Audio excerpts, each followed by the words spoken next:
Oxytocin नहीं लगा रहे, उसका नुकसान क्या है? अब एक औरत का पहले ही बीपी लो है, उसका बच्चा नॉर्मल नहीं हो रहा, अब हमें पता है इसे एक ऑक्सीटोसिन का भी इंजेक्शन लगाया तो क्या होगा, औरत ख़त्म, बीपी लो। तो उसका हल क्या है हमारे पास? सी सेक्शन या सिजेरियन जिसे कहते हैं। ठीक है, चलो शाबाश। अब बेटे पिट्यूटरी ग्लैंड पे क्या इफेक्ट है इसके?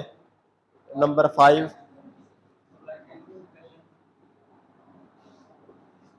On pituitary.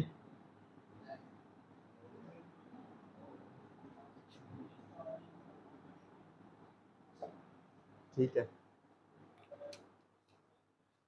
It causes prolactin secretion, inhibits ADH secretion. बेटे वो एडीएच क्या कर रहा है? एंटी डायूरेटिक हार्मोन क्या कर रहा है?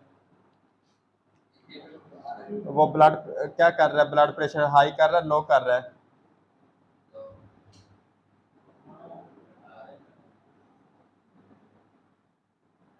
Anti diuretic hormone blood pressure high कर रहा है क्योंकि वो वेसल्स को प्रेस कर देता है। अब ये क्या करता है? उसकी सिक्रीशन को कम कर देता है, तो उससे क्या होगा? ब्लड प्रेशर, एडीएच क्या कर रहा है? ब्लड प्रेशर हाई कर रहा है, ये उसके काम को रोक रहा है, तो ब्लड प्रेशर हाई नहीं होगा, लो की तरफ जाएगा। बेटे ये इसने बताया हमें। ठीक है, clinical indication for use of oxytocin. Clinical indication medically बोलते हैं, क्लिनिक में इंडिकेटर किसे कहते हैं? जब हम मोटरसाइकिल पे जा रहे हैं कोई, शाबाश। क्लिनिकल इंडिकेशन ऑफ ऑक्सीटोसिन, यानी ऑक्सीटोसिन कब इस्तेमाल किया जाना चाहिए, कब इस्तेमाल किया जाना चाहिए? हमने इतना कुछ पढ़ लिया इसके बारे में।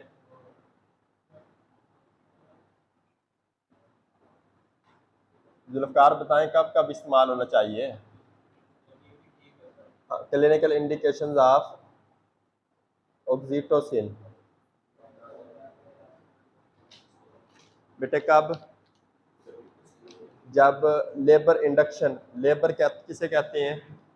एक तो होता है मजदूर, आज ये हमारी लेबर बड़ी एक्टिवली काम कर रही है, और दूसरा कहते हैं जब बच्चा पैदा होने वाला हो, वो जो दर्द होता है उसे लेबर कहते हैं, दर्द ज़ैब बोलते हैं जिसे उर्दू में। At the time of for labour induction, labour pain कह लें हम इसे। और किस काम के तौर पे?